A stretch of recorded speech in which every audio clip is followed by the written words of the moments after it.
The job of revolutionaries is to make revolution.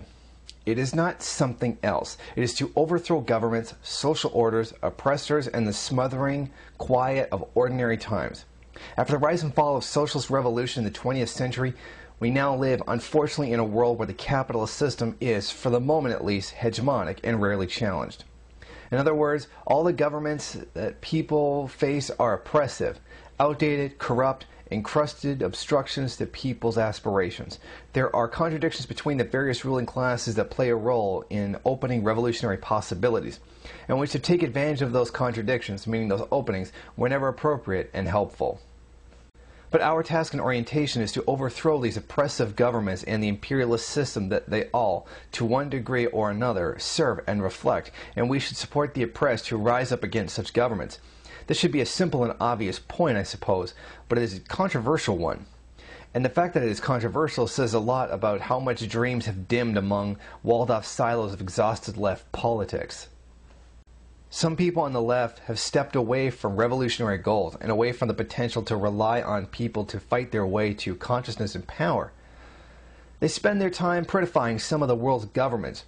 There are far too many who prettify Obama, the blood-soaked head of the U.S. empire and military, and there are others who prettify rather ugly regimes of Iran, Libya, China, North Korea, and even, believe it or not, Belarus. We have experienced here on this site the fury of those who believe that anyone who does not share our fantasy must be helping imperialism or cheering on local CIA mercenaries or supporting imperialist intervention or whatever, even when it is obviously not true. There is, of course, a major problem of liberals who, at moments like this, reveal their basic unity with imperialism. I was watching Rachel Maddow last night talking about finding ways to have the U.S. military intervene in Libya. And in many ways, our world is far more marked by illusions about U.S. imperialism and Obama than by these threadbare and marginalized fantasies about progressive aspects of Gaddafi or the Chinese government. But the struggle against U.S. intervention and against dismal liberal schemes for democratizing U.S. foreign policy is not helped by attempts to romanticize oppressive regimes in ways that are without credibility or facts. The job of revolutionaries is to make revolution, not to support reactionary government. Our job is to prepare for revolution, to support struggle of the people when it breaks through the cracks of ruling classes and their hegemony, to oppose oppressive governments when they murder their people, and to actually make revolution when that becomes possible. Form alliance, define alternative visions, seize power, defeat governments, create radical new social changes, and to continue making revolution all the way to a new world. It is not our job to support the U.S. government, its empire, its interventions, its justifications. In fact, undermining these things are certainly our main responsibility. And it is also not our job to support a scattered archipelago of governments who have various episodes of conflict with the U.S., while having a long history of working with other imperialisms and oppressing their own people. And the bankruptcy of this becomes particularly stark when some people actively support oppressive governments against broad, powerful uprisings of people. In Tiananmen, Dansk, in Iran last year, in Libya this year. Any nominally, temporarily anti-American despot is apparently more impressive than the unsure, tumultuous, complex, opaque, open-ended struggles of the people themselves. And those who see something radical or anti-imperialist about Gaddafi have, however sincere they might be, had sadly lowered their sights and heightened powers of self-deception.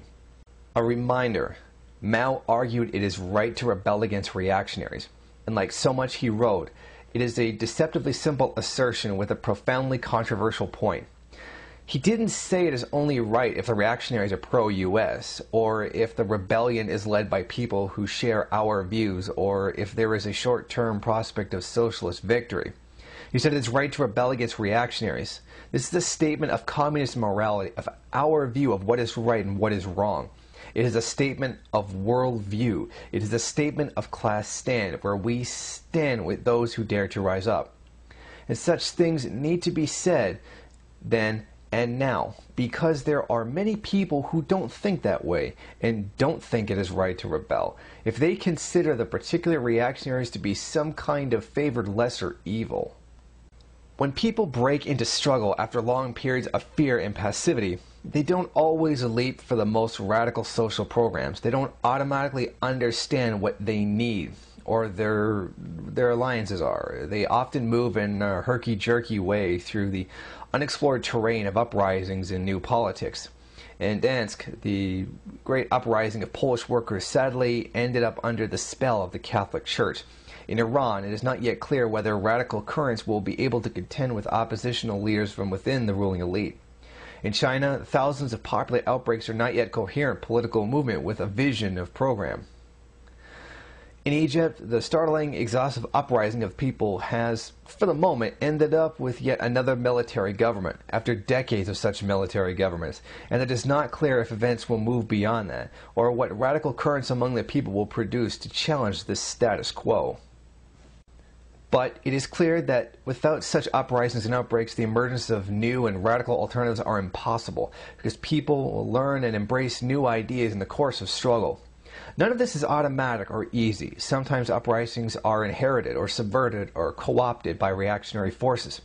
Sometimes rebels succumb to sugar bullets after braving steel-jacketed ones. But without uprisings of people against governments or reactionaries, the ice does not break. The thinking does not race. The networks are not forged. The possibilities do not emerge. Clearly, seizing such possibilities requires preparation of solid organization and serious programs for achieving socialism. But where such things emerge, but among new generations drawn up into hope and political life by great uprisings. If anything, it is too often we revolutionaries and communists who are lagging, often behind our responsibilities to the people within such upsurges. Too often the work of preparation has not been done well, or creatively, or with tenacious cunning. The liberals and pro-Gaddafi left have sharp disagreements, obviously, but they have this in common: an automatic knee-jerk logic of lesser evilism that really see little hope of the people making revolution, and once tampered them down and channeled by those in authority. The job of revolutionaries is to make revolution. It is right to rebel against reactionaries.